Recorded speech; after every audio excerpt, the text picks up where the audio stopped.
All right, we are back on the air once again. Sorry for the connection issues. It just seems like we've been having that problem all day. Yeah, technical difficulties, but we're still here. We're Hmm. not going anywhere. We're gonna keep going. Exactly. We're in the final stretch, Hmm. about to talk about college football. Exactly. And speaking of college football, for those that did not catch the rest of the interview with Dr. Broussard, we will put it up in a standalone. We will try to get some of the latter part of the questions that we did not air on. So, we'll have that for you as well.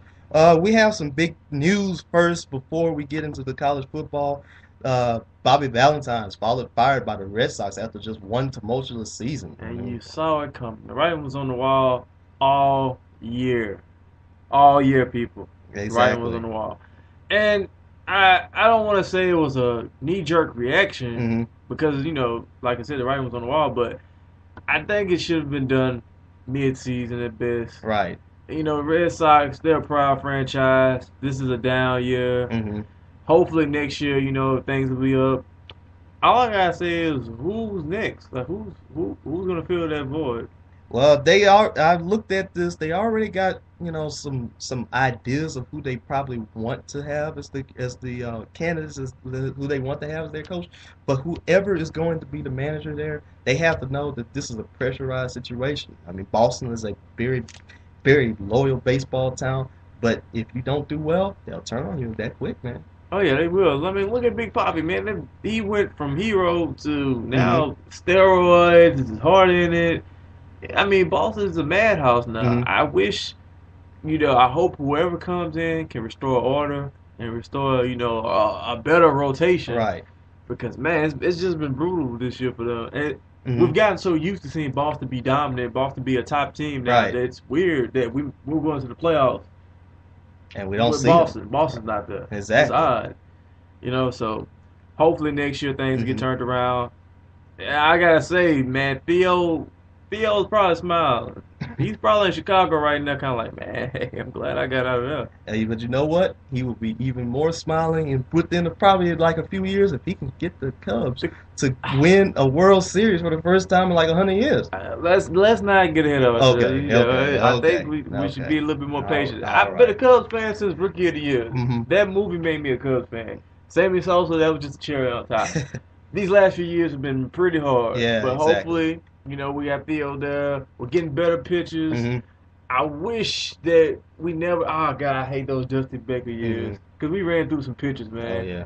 More pride, Kerry Wood, God bless him. Mm-hmm. But we killed their arms. But things looking up. Nowhere to go but up. All So right. And before we even also head out to college football, we got some sad news for our NHL fans.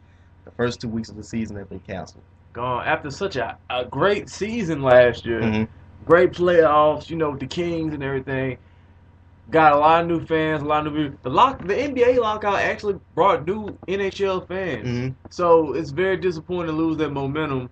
Hopefully negotiations can go in favor of the fans and we get some hockey soon. Right.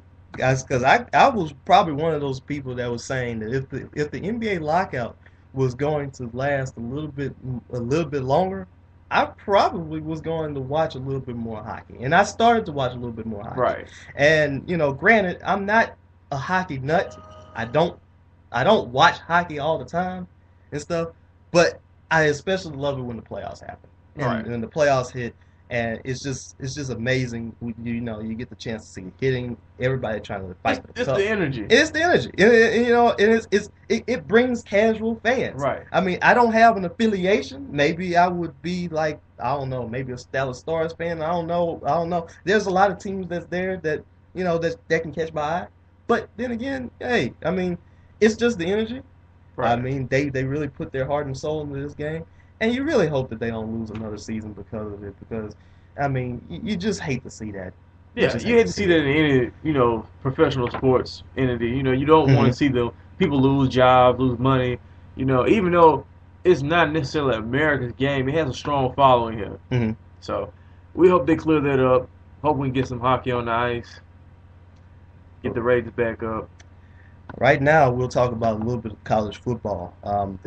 The current rankings right now Alabama is still number one in the nation, and Which they should be. which they should be, and I, they just dominating, overwhelming. I mean, you look at them in the AP poll, they got all 60 votes. In the USA Today poll, they got only two teams did not vote for them, and that's one for LSU and another for Florida State.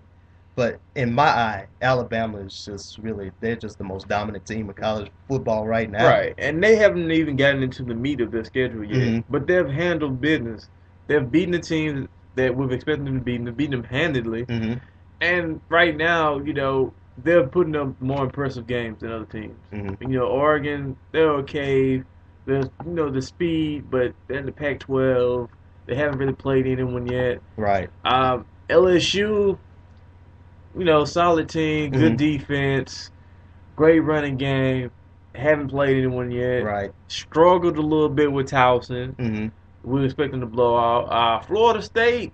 Now, Florida State, they've played some pretty good teams. Mm-hmm. ACC, they're always competitive. But right now, I think the jury's still out, for Mm-hmm. me at least. I want to see Florida State go against, somebody in the top 10. Hopefully, we can see them, Mm-hmm. build a better body of work. South Carolina, I'm always intrigued with because they Mm-hmm. start off so well. And Spurrier's did a great job rebuilding their Mm-hmm. franchise. I mean, their program. But I don't know. I think it's a little too early.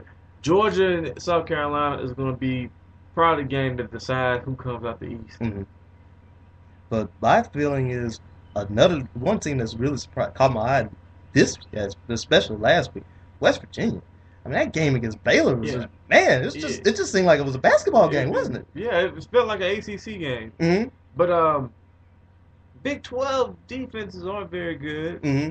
Geno Smith put up some impressive numbers. 8 touchdowns, 8 touchdowns. Mm-hmm. I don't care if you're playing Right. flag football. Exactly. It's still impressive, 8 touchdowns. So we'll see how he goes through the rest of this season. Clearly, he's the front runner for the Heisman. Right. So, And I really think that he is getting it, and his draft stock is really moving up right now. because he's a quarterback, there's no Right. debating that. There's no second guessing. Mhm. There's no, he only runs or any other things that they Right. use specifically for black quarterbacks. He's a passer. Right. I mean, we saw. I think ESPN, they had it somewhere where they were comparing his stats, his September to Robert Griffin's third September, and they look both pretty similar right now. I mean, he hasn't thrown any interceptions. The game that he had, over 600 yards. It's just amazing. And his game was so amazing that Baylor's quarterback, Nick Florence, had 581 yards, and nobody talked No about one it. talks about it. I mean, No it's one just talks it's about just crazy. I mean, that was a great performance by himself. I mean, one of the receivers for Baylor, I think he had 317 catches and over 300 yards, and nobody talked about that game either. And nobody talked about the defenses neither because they both were abysmal. I just like they didn't even show up. It was like 7-on-7. It's like I don't understand it, but it's the Mhm. Big 12, so no one really expects too much Exactly. defense. I want to see how they do against Texas. That's going to be a great game. Now, one of the teams that has been moving up, Notre Dame. They always move up every single time. It just Not seems like it. going to buy it. I am the biggest Notre Dame hater you Mhm. and me. I have Notre Dame. Hey, Rudy was a long time ago. Right. Not many people remember that. Uh-huh.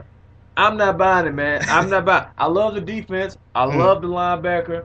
I think they're one of the teams that you need to do well to get everybody talking because they have such a strong following. Oh, yeah. But I'm not buying it. I'm sorry. The quarterback play to me is not strong enough. I think that he's going to get exposed soon, Hmm. and I think they're going to lose the game.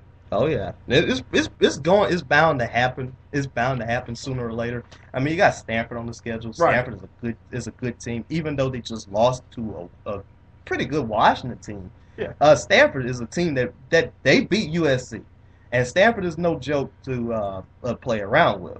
And then you also have USC looming in the schedule. I think it's the last game of the season. And we all know what USC has. They got Matt Barkley. They got an amazing team out there, and it's just they're bound to trip up. We don't know when it's going to happen, But it's bound to It's bound to happen. It's really bound to happen. And let's see. In the last part of the schedule, we got Florida in the top 10, but we also got so many other good teams. Who do you think that is in here, like probably outside of the top 10 that we should really watch out for? Uh, Even considering the fact that they can't play Hmm. in a bowl game, I believe Ohio State looks pretty good right Oh now. yeah. I'm still a little bitter towards, you know, what happened Hmm. with him leaving Florida, but he's done a great Right. job of turning that program around after all the controversy Hmm. with Tressel. But you gotta give your hats off to him. Braxton looks phenomenal. Hmm. He's a great all-around athlete. Hmm. He's being used to his full potential. I got to go with Ohio State. Everyone else, I mean, I can see them playing in a couple noticeable bowl games, but nothing more. I want to talk about Florida for a moment. Okay. I think Florida can beat and will beat LSU this weekend. Yeah, it's pretty I think possible. Florida will do it. It's possible. The betting line in this game, I think Florida is like the underdog by 3 points. But given the problem that LSU has not really looked that impressive with their 5 wins so far this Yeah, it season. hasn't been anything too Hmm. dominant. And that's the thing about LSU. Sometimes people forget that '07 title they won. Hmm. A lot of close games. Oh yes. That's when Les Miles got the Mad Hatter nickname. Hmm. Close games, crazy calls, things of that nature. A little luck, a little magic. But I see Florida winning just because they look like a team. They look hungry. I've watched every Florida game this year, Right. from the Bowling Green game that was Hmm. kind of close to Texas A&M to Tennessee. Every second half, they've made the proper adjustments to come back and win. Uh-huh. They look great. Driscoll's improving. They have a great running back in Gillisell, and they also have some of the fastest receivers in the nation. I think Florida takes it to LSU. I think they win by a touchdown. But I'm thinking I'm probably gonna go with LSU, but it's gonna be very close. Yeah, great game. It's gonna be a great game, and I feel like everybody's gonna get their money's worth in this one. Right. LSU's number 4, Florida's number 10. That's good. I mean, like we said, that's gonna be a good game. That's gonna be on CBS. Miami, and Notre Smart. Dame. Right. I'm thinking Miami takes that one. Miami takes that Mhm. one and sneaks back in the top 25. I think Notre Dame is gonna win it, but it looks like right now the Canes they're really showing, very good. They're showing promise and stuff. Right. So hey, who knows what they can do? They might can be able to, they might can be able to do something in this one. Right. Like I say, I think Notre Dame is going to win this one very close. As far as the rest of the games here on the schedule, we really don't see any games that really stand out. Of course, the Georgia Tech Clemson game, that's always a very good rivalry game this season. Let's see. Outside of that, Oklahoma, Texas Tech. Of course, that's always a good game. That's always a good game. You got Business as usual. business as usual though for Oklahoma, which I think is going to win that one. Texas A&M, Ole Miss. I got A&M in that one as they try to go out. But we talked about the West Virginia Texas game a little bit about that. Geno Smith, he gets a chance to play against a Texas squad that eked out a win against Oklahoma State last week. Right. What are your thoughts about that one? I think it's going to be a great game for West Virginia. If they can win it, it'll definitely cement their position within the elite teams in the Big 12, Mhm. elite teams in the polls. Because even though Texas, no one's picking them to go to the title game, they're Mhm. still Texas. Oh yes. Still an elite program. Mhm. So with West Virginia having their inaugural season in the Big 12, I think Right. it'll be great for them to beat Texas. Mhm. Go ahead and get that W. Also pad Geno Smith's stats. Right. I really think that Texas is probably going to win this game. Texas. This is the first opportunity for West Virginia to get a chance to go to a Big 12 stadium as a member of the Big 12, and I feel like this is probably going to be a little bit overwhelming for them. Right. Because their first game against Baylor, like we said, it was a track meet, 70-63. I mean, anytime you give up 63 points, even though you won the game, Yeah, this kind of doesn't bode too well for your defense. it's kind of hard to motivate them. Right, After somebody exactly. just put 63 points. Let's also talk about some of these teams with these inaugural seasons coming in the league. Mhm. You mentioned West Virginia possibly being a little shaken by Texas in the stadium. Right. Missouri and Texas A&M have looked pretty good against the SEC teams. Look pretty good in the SEC. Mhm. Kind of like TCU has looked good in the Big 12. We've seen a good showing from Boise State. we've seen some great games from some of these teams coming in these conferences. Hopefully, we can continue that trend. Oh yeah, most definitely. I